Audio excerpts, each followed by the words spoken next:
반갑습니다.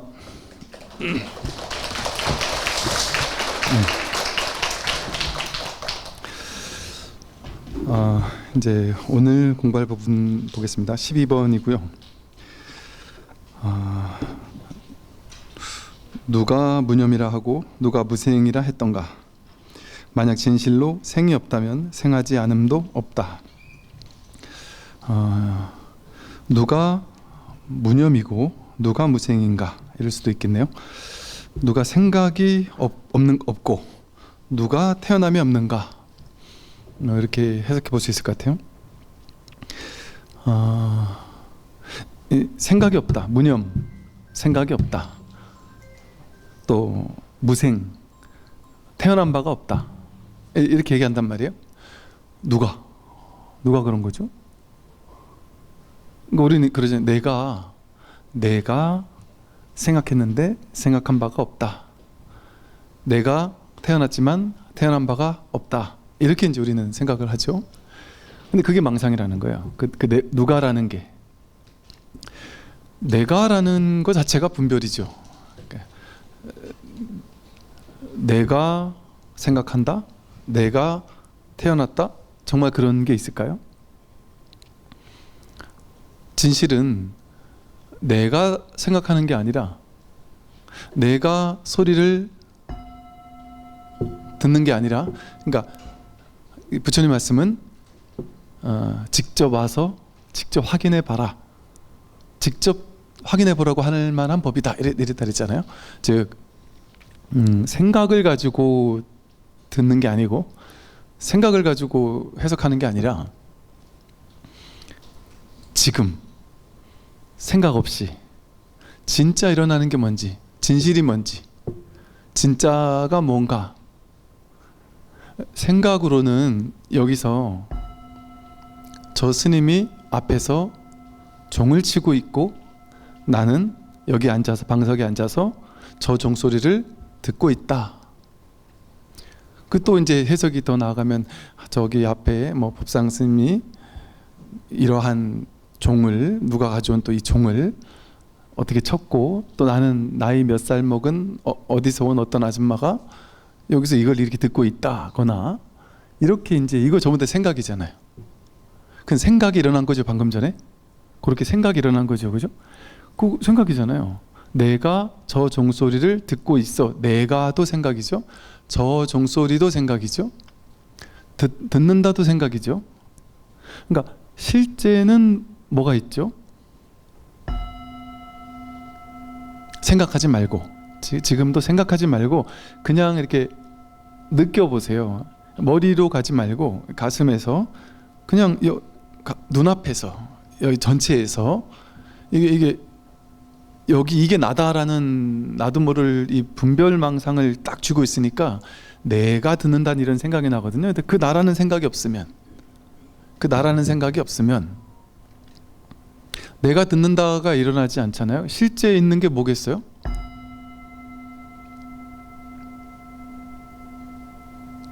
내가 듣는 게 아니죠. 그냥 이거죠. 말로 하면 다 틀렸단 말이에요. 그냥 이 종소리가 들리지요 이러면 그것도 생각이잖아요. 이 종소리가 들리죠, 이것도 생각이잖아요. 전부 다. 근데 없진 않아요. 이게 있긴 있어요. 뭐가 이게? 그러니까 지금 있는 진실은 이거죠. 내가 저 종소리를 듣는다가 아니라 진짜는 그냥 이렇단 말이에요. 근데 우리는 항상 이 모든 것들을 생각하느라고 그 생각으로 재해석한 세상을 바라보면서 살았죠. 이거를 그냥 이렇게 있죠. 이렇게 듣는다도 생각이고요.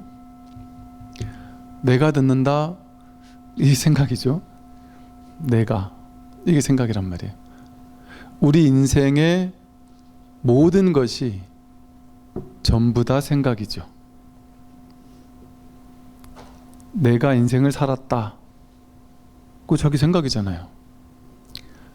여기 지금 있는 거는 이거밖에 없잖아요.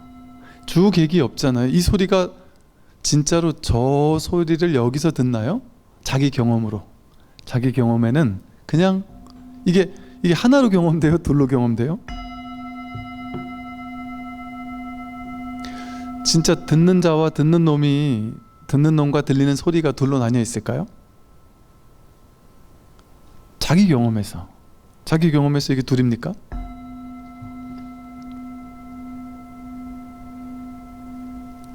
생각하지 않으면 이걸 왜 생각을 해서 둘인가? 하나인가? 왜 찾아야 되죠? 그냥 명백하게 이렇게 이것뿐인데. 그러니까 이 경험은 내가 저 소리를 듣는다라는 그런 생각으로 해석될 필요가 없는 날것의 경험이에요. 여긴 둘이 없어요. 그냥 이거. 내가 저것을 듣는 식으로 둘로 나뉘어만 이게 들릴까요? 둘로 나누는 분별을 일으켜야지만 들을까요? 그 분별하지 않아도 그냥 이렇게 있죠. 이것뿐이죠. 여기 내가 있고 너가 있고 저 소리가 따로 있을까요? 있는 건 이것뿐이잖아요. 진실은 이것뿐이잖아요. 진짜 있는 건 이것뿐이다. 이게 본래 면목이에요. 본래 있던 게 이거예요. 본유금유. 본래 있던 게 늘 있다. 본래 있던 늘 있는 이게 진실이고, 이게 불성이고 자성이고 본래 면목이고, 이게 진정한 자기다. 이게 나란 말이에요.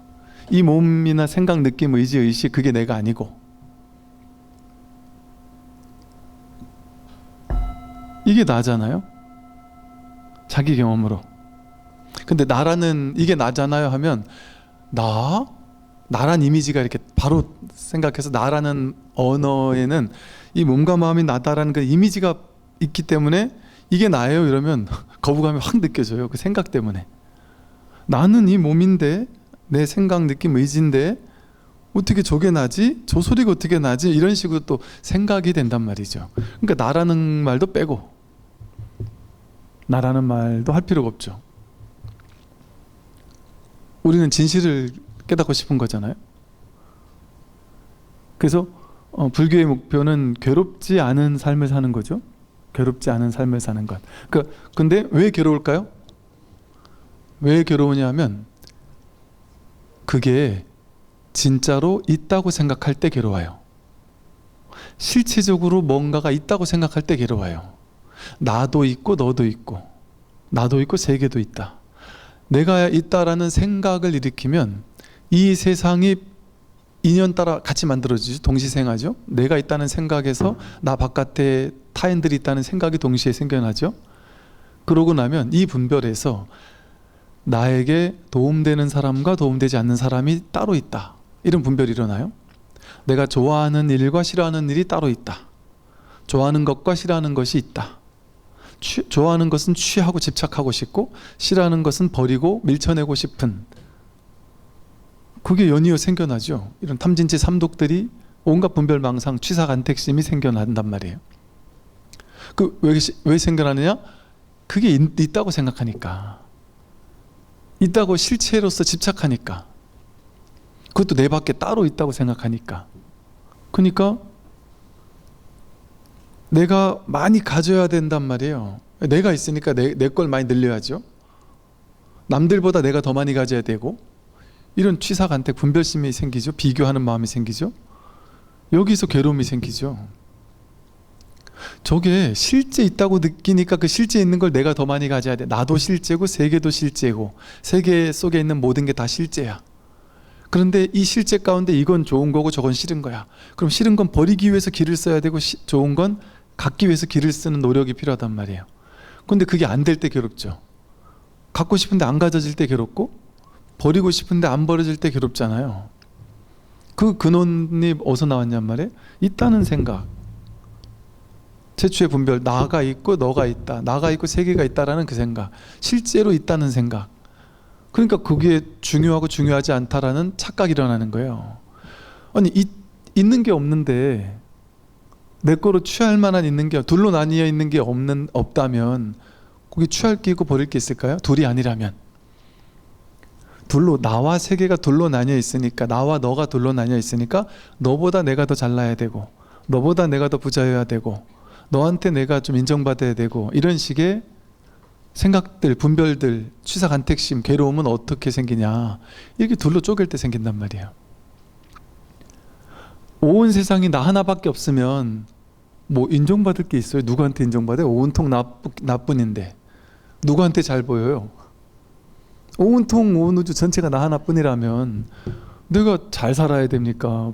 잘 사는 것도 나고 못 살아야 되는 것도 나라면 그런 게 없잖아요. 아예 그런 게 아예 없잖아요.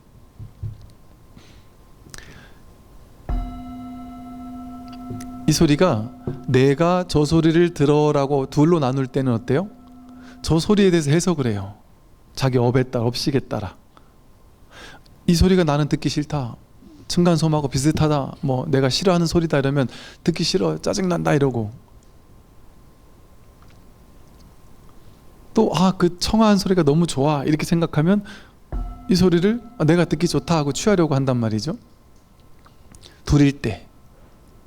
그래서 이게 이제 듣기 싫은 소리가 되면 지금도 스님, 제가 스님 법문 너무 듣고 싶은데 제발 좀 종 좀 안 치시면 안 돼요? 아직도 그런 분들이 계세요.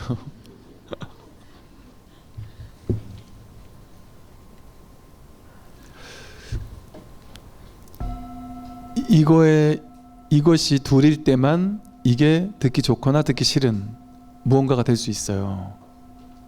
근데 만약 이게 듣기 싫어 죽겠는 어떤 사람이 있다, 이게 듣기 싫은 어떤 사람이 있다, 그럼 어떻게 하면 될까요? 이게 듣기 싫다는 건 여기 내가 있고 이걸 듣는 내가 있어서 나는 저 소리를 듣기 싫어 이렇게 둘로 나눈 거잖아요. 뜨거운 불길이 치솟을 때 어디로 피해야 되겠습니까? 그 불길 속으로 피해라 이렇게 했다리잖아요. 이 종소리가 듣기 싫을 때 어떻게 하면 될까요? 내가 이 종소리를 들으면 듣기 좋을 수도 있고 듣기 싫을 수도 있어서 취하고 싶기도 하고 버리고 싶기도 해서, 취하려고 하는데 취하지 않을 때 괴롭죠. 버리고 싶은데 버리지 않아질 때 괴롭단 말이에요. 그런데 이게 나면, 불이 아닌 불이법으로서 이게 나면, 이게 완전히 허용되면, 이게 나라는 깨달음이 있다면 좋을 것도 없고 나쁠 것도 없죠. 이거는 취할 것도 없고 버릴 것도 없잖아요. 이게 단데 여기 좋고 나쁜 게 어디 있어요? 그냥 이럴 뿐이죠.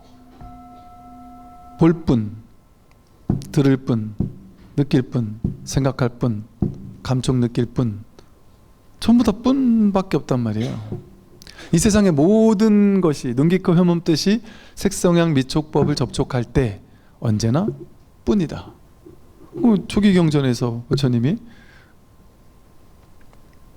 눈으로 무언가를 볼 때, 중생들은 눈으로 무언가를 볼 때 보자마자 해석 분별한다. 그거를 안근이 색경을 촉할 때 안식의 분별이 일어난다. 이렇게 고상한 말로 교리화시켰단 말이에요. 18개의 분별이 일어난다 이랬단 말이에요. 근데 이게 중생에게 그렇게 일어나는 것 같은 착각이 드는 거예요. 진실에선 그런 게 있다는 얘기가 아니에요. 그래서 반야심경에서도 무안이비설신의 무색상의 미촉법, 무안계 내지 무의식계, 그런 게 따로 없단 말이죠. 그런 분별이 일어났을 뿐이지. 그래서 눈으로 무언가를 볼 때 볼 뿐, 내가 저걸 본다, 이건 생각이란 말이에요. 그냥 볼 때는 볼 뿐이라는 건 뭐예요? 그것뿐이단 말이잖아요. 하나란 소리잖아요. 둘이 아니란 소리잖아요. 볼 때 이 볼 뿐이라니까 내가 저걸 보는 게 아니에요. 봄 이거예요. 들을 때 내가 저 소리를 듣는 게 아니에요. 이거를 생각하라는 게 아니라, 생각하면 이렇게 안 돼요. 그리고 기본적으로 이렇게 안 돼요. 왜 기본적으로 안 되느냐? 우리의 기본값은 분별이 기본값이라서, 이 소리를 듣자마자 내가 저 소리를 듣지 이렇게 분별하는 게 너무 자동 반사적으로 곧장 뛰어드는 것이라서 그게 안 되는 거예요. 근데 우리도 가끔 될 때가 있는 게, 누구나 그러잖아요. 새벽에 저 높은 산을 밤중에 올라가 가지고 정상에 딱 다다랐더니 저 설악산 오색으로 새벽 2시에 출발해서 한 서너 시간 가파른 깔딱고개를 넘어서 정상에 딱 도착했더니 저 동해안으로 바다에서 해가 쫙 장엄하게 뜨고 있고, 그럴 때 그냥 그걸 보자마자 그냥 막 생각이 탁 멈춰진단 말이에요. 그런 걸 보고 시인들이 아니면 옛날 사람들이 뭐 무라일체, 무아지경 뭐 이런 식의 표현을 썼잖아요. 그러니까 왜 그랬을까요? 깨달아서 그런 게 아니에요. 그 사람들이 그냥 자기 느낌을, 이게 시인들은 이게 생각보다 느낌을 적잖아요. 그러니까 느낌에 좀 더 이렇게 더 관하겠죠. 그러니까 왜 그런 말을 썼는지 자기도 모르는 거예요. 그냥 왠지 모르게 생각을 따라가지 않고, 이게 느낌이랄까? 그냥 내 느낌? 이것을 그냥 이렇게 봤을 때 내가 없는 것 같은 거. 그냥 오로지 이 압도되는 풍경에 그냥 와 하는 그 순간은 내가 저것을 본다는 생각이 없어요. 그냥 거기 그냥 압도되는 그 순간은 무아지경이라, 내가 없는 느낌이란 말이에요. 그런 걸 느껴요. 누구나. 그럴 때만 또 느끼는 게 아니에요. 여러분이 뭔가 교통사고가 난다든지 뭔가 극한 상황에 탁 처했을 때 갑자기 세상이 이 슬로우 비디오처럼 이렇게 확 멈추는 것 같고, 뭔가 전체가 눈으로 확 조망되는 것 같은. 제 강원도 양구에서 한겨울에 전방에 법회를 가다가 우리 운전병이 운전을 하다가 완벽한 빙판에서 이렇게 빨리 달릴 수가 있나, 이래도 되나 하는 순간 휙 도는데 그 절벽으로 떨어지는 그 순간이 이렇게 제가 이렇게 둘이 같이 이렇게 떨어지더라고요. 그러다가 덜컥하고 나무에 걸렸어요, 진짜로.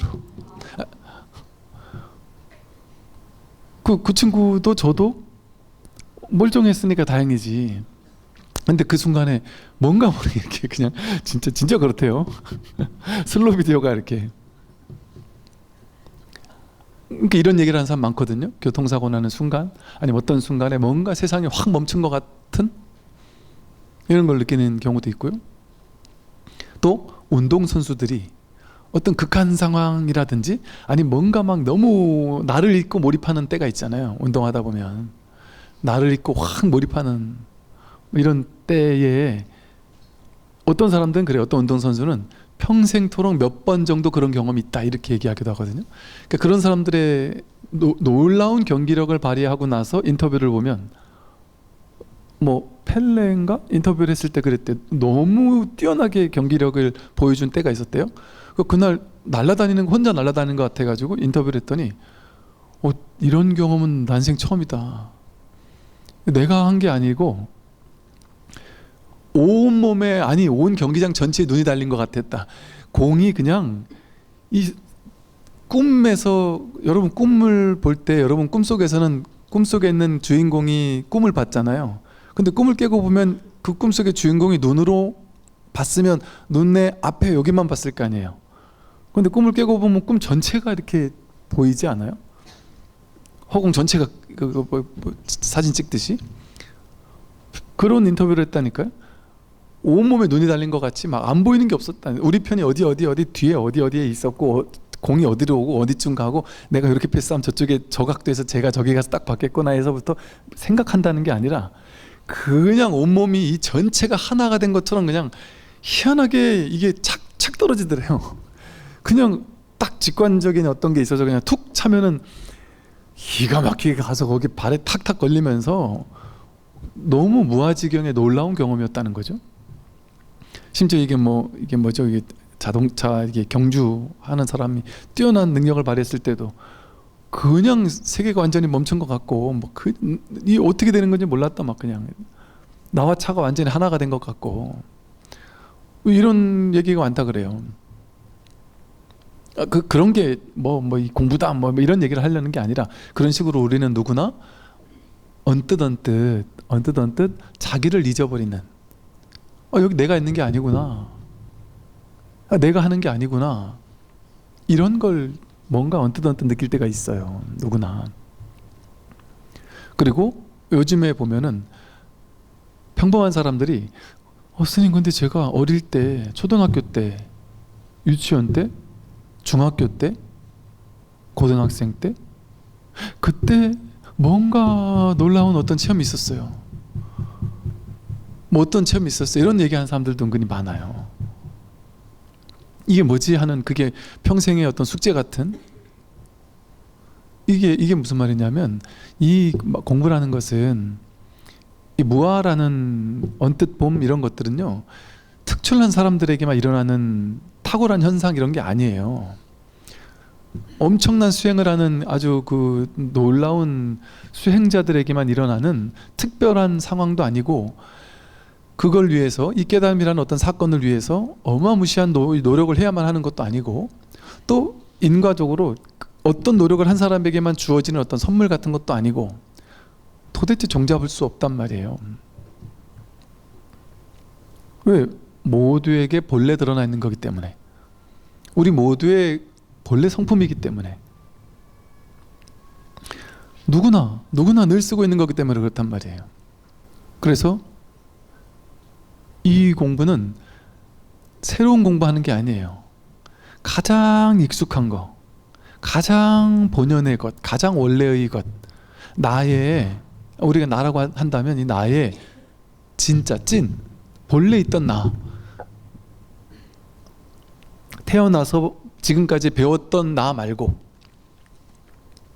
여러분 갓난아기 때 나와 세계가 없었잖아요. 따로 없었잖아요. 분별할 줄 몰랐잖아요.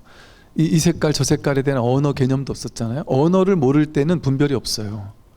근데 분별이 시작되려면 언어를 배우면서 분별이 시작돼요. 그래서 명과 상이라고 불러요. 특정한 모양의 특정한 언어, 종이라는 언어를 이렇게 부여하는 표상작용이라는 이런 걸 어릴 때부터 배운단 말이죠.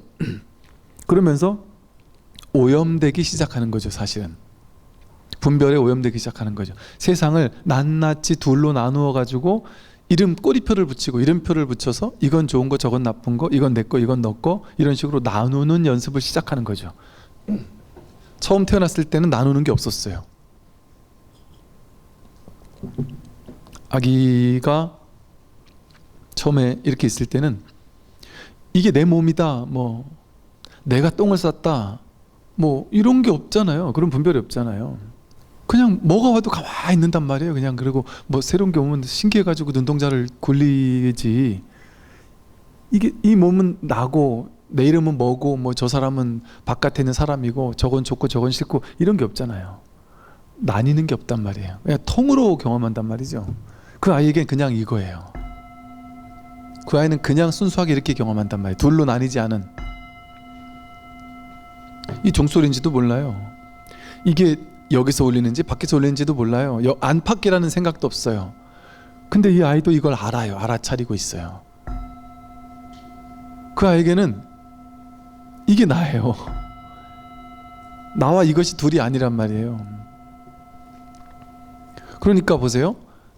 진짜 자기는 본래가 둘이 아니었어요. 세상과 내가 둘이 아니었어요. 분별할 줄 몰랐어요. 우리는 원래가. 그러니까 우리의 기본값이 분별할 줄 모르는 게 우리의 본래 기본값이었단 말이에요. 근데 우리가 태어나서 살면서 나이만큼의 시간 동안 너무 분별하는 걸 배우며 살았다 보니까 이제 이 중생세간은 분별하는 게 기본값으로 바뀌어버렸어요. 그러니까 분별하는 건 당연한 거고, 분별하지 않는 건 저게 뭔 소리지? 무분별이라는 게 뭔 소리야? 무분별이 어떻게 지혜가 될 수 있어? 또 똑똑하게 아는 게 똑똑한 거지, 어떻게 모르는 게 지혜로운 거야? 말도 안 되지. 이렇게 바뀌어버린 거죠. 이걸 전도몽상이라 그래요. 완전 뒤집혀졌단 말이에요. 뒤집혀진 거꾸로 된 잘못된 걸 올바르다고 착각하고 올바른 거를 낯설다, 그건 말도 안 된다 이렇게 착각한단 말이에요. 그러니까 법문은 분별해서 봤을 때 말도 안 되는 소리를 하고 있는 거예요. 사실은 이해가 안 되는 소리를 하고 있는 거예요. 완전 반대 얘기를 하고 있는 거예요. 내가 있는데 내가 없다 그러고요, 나인데 내가 아니라고 그러고, 좋은 게 있고 나쁜 게 있는데 좋고 나쁜 것도 없다 그러고, 옳고 그른 게 있는데 옳은 것도 그런 것도 아니라 그러고, 선악이 있는데 선악이 따로 있는 게 아니라 그러고, 적과 악운이 있는데 적과 악운이 있는 게 아니라 그러고, 선악이 분명히 있는데 선악이 있는 게 아니라 그러고, 전부 다 전도몽상인 사람들이 보기에는 부처님 말씀이 도저히 소화가 안 되죠. 그래서 처음에 이 분별만 하던 사람이 이 지혜의 법문을 들으면 두려워한다 그랬어요. 그래서 상근은 뭐 노자 같은 데도 나오거든요. 상근계, 하근계 사람은 이 법문을 들으면 두려워하고, 뭐 그런 식의 얘기가 있어요. 자세히 기억이 안 나요. 그리고 뭐 하근계 사람, 뭐 사근계 사람은 이 법문을 들으면 뭐 욕을 하고, 진짜 상근계는 이걸 찬탄을 하는 거죠.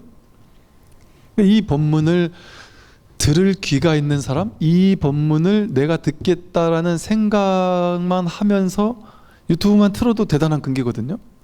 그런데 여러분의 하루를 통으로 희생해서, 나의 이 귀한 월요일을 통으로 희생해서 저 먼 마포까지 가서, 이거 가려면 이게 한두 시간으로 되는 게 아니잖아요. 법문 듣는 건 1시간 반이지만 여러분이 집에서 아침부터 아침 해먹고 이때 찍어 바르면서 옷도 입고 뭐 이러고 또 나가가지고 지하철 타고 왔다 갔다 하면서 여기까지 와가지고 듣고 또 돌아가고 하루를 버리는 거잖아요. 그러니까 이게 이제 뭐를 의미하느냐 하면 마음 자세를 의미하거든요. 이 불교 공부는 항상 마음 자세에서 끝나는 공부예요.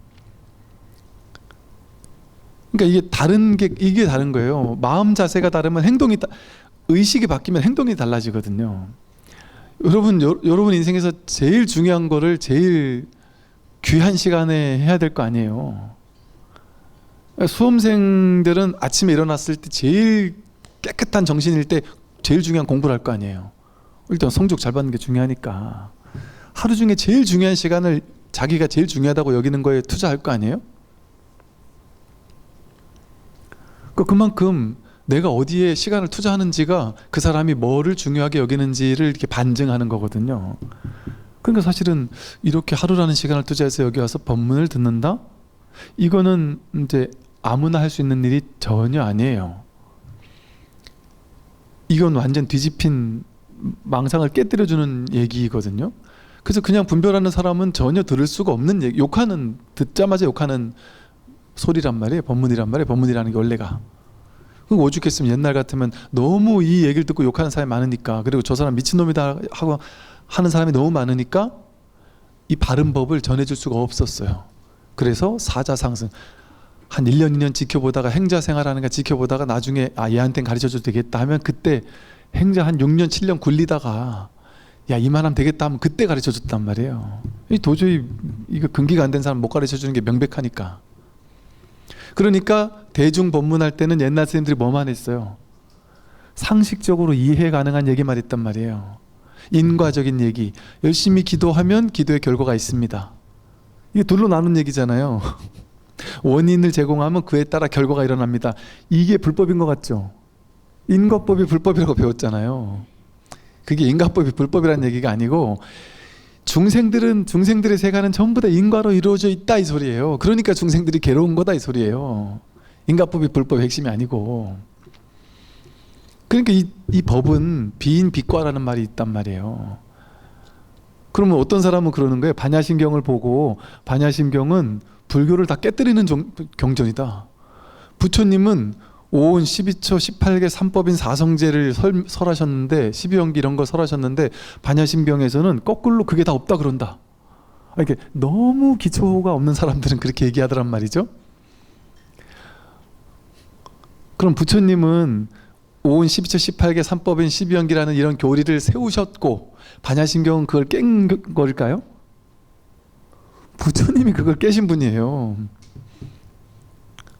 오온이 있어서 오온이라는 게 아니잖아요. 오온 무아를 설명하려니까 중생들은 오온을 나라고 착각한다. 몸과 마음을 나라고 착각한다.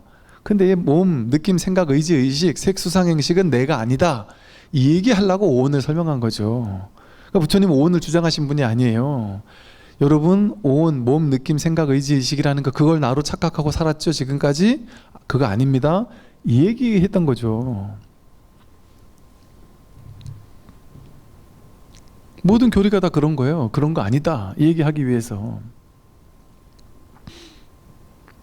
근데 우리는 철저하게 그것이 나라고 착각하면서 살았단 말이죠.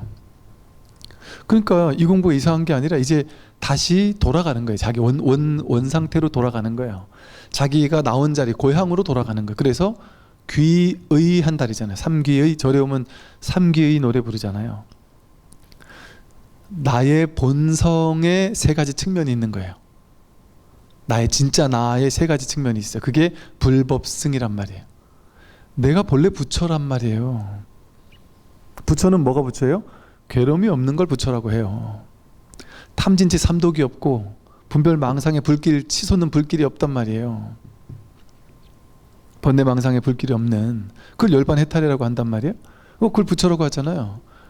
그 괴로움이 없는 게 부처예요. 그게 괴로움이 없는 게 우리의 본래 성품이라니까요.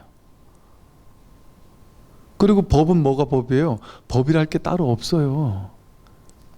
그러니까 법은 언제 생기냐면, 법은 원래 없는데 중생이 괴로움이 생겨나서 괴로워요 하면 부처님이 왜 괴로운데? 이러이러해서 괴로워요 하면 그거에 상대해서 상응해서 아, 너가 이런 생각을 쥐고 있으니까 괴롭구나, 그 생각만 내려놔봐. 그럼 괴로움이 없네요. 이러니까 사람들은 그걸 보고 아, 부처님 법문을 설하셨다 이러는 거예요. 부처님을 법문을 설하신 게 아니에요. 그러니까 묶인 사람을 풀어줬을 뿐이에요. 자기가 사로잡힌 사람을 거기서 풀어줬을 뿐이에요. 그러니까 사실은 부처님은 한 법도 설할 바가 없어요. 왜? 설할 교리가 없으니까. 내세우는 주의 주장이 없으니까. 교리가 없다니까, 불교에는. 그런데도 부처님은 84,000 대장경을 설하셨는데 왜 그랬을까요? 중생의 분별이 84,000가지가 넘으니까 84,000가지 분별에 맞춰서 그 분별을 다 깨주는 방편을 설하니까 84,000의 법이 돼버린 거예요. 그러니까 부처님은 정작 할 말이 없는 거예요. 중생의 분별과 괴로움이 있을 때 거기 맞춰서 법이 저절로 나오는 거예요. 그래서 우리가 내가 본래 불이라는 것, 내가 본래 부처라는 것, 내가 본래 괴로움이 없는 이런 존재라는 것을 깨닫게 되면 법은 저절로 갖춰지는 거예요.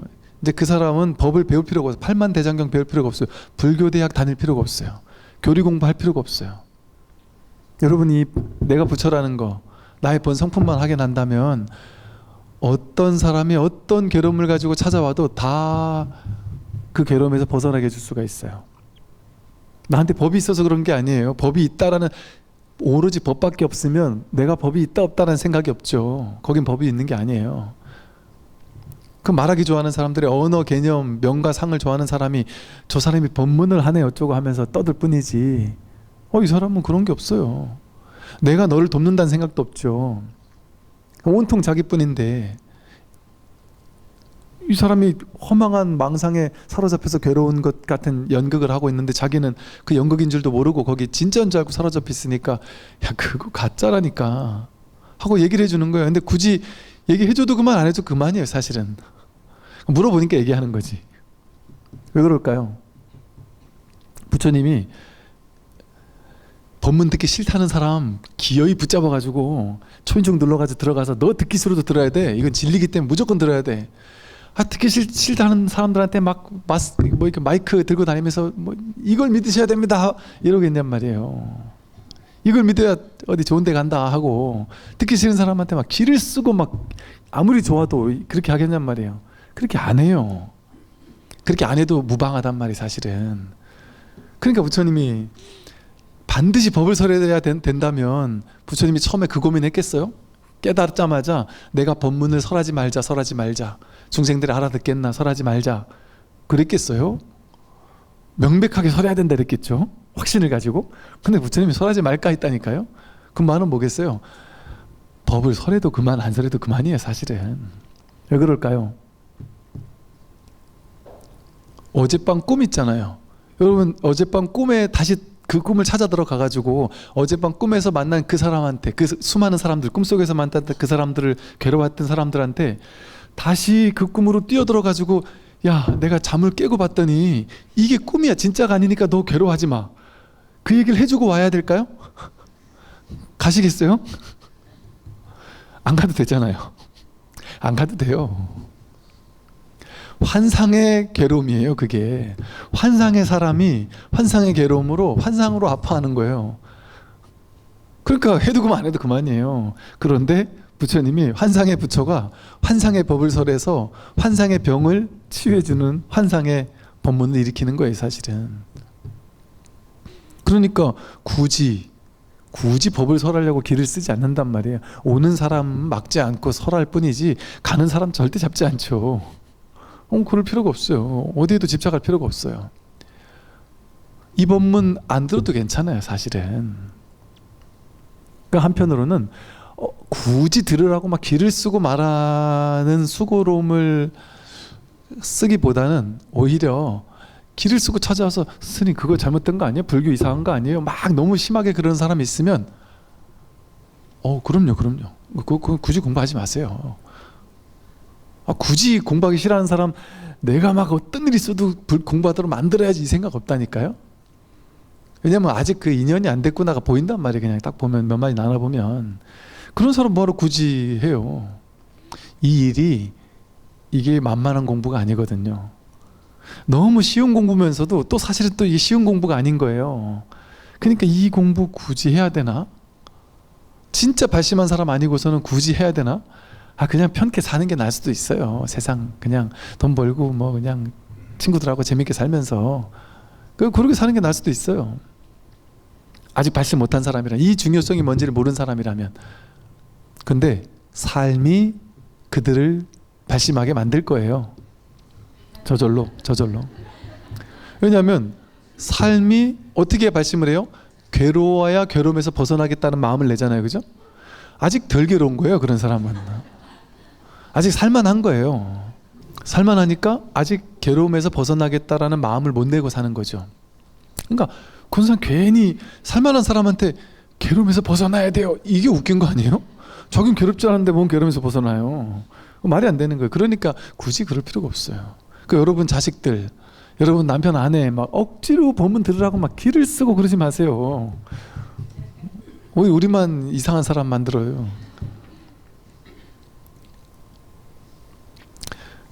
그냥 내버려 두면 돼요. 내버려 두면 이 공부와 인연이 있는 사람, 선근 공덕이 있는 사람이라면 그 인연이 화합할 때가 있을 거예요. 그러면 시키지 않아도 저절로 공부해요. 그리고 심지어 여러분 그럴 수 있잖아요. 제가 정말 좋아하는 한 사람이 있는데 그 사람이 불교는 죽어도 싫대요. 불교는 사탄 막이래요. 죽어도 불교는 안 할 거야 라고 막 너무 해서 너무 불쌍해 죽겠어요. 불쌍해할 필요가 없어요. 걱정할 필요도 없어요. 그렇게 말하는 사람은 죽어도 불교를 안 올 것 같잖아요. 알 수 없다니까요. 불교에 관심이 있던 사람이 이 공부하는 게 아니에요. 불교에 관심만 가지고 평생 그냥 그러다가 죽어간 사람도 많고, 죽어도 불교는 싫다, 나는 뭐 A라는 종교, 다른 종교 거기 완전히 빠져가지고, 그런 사람이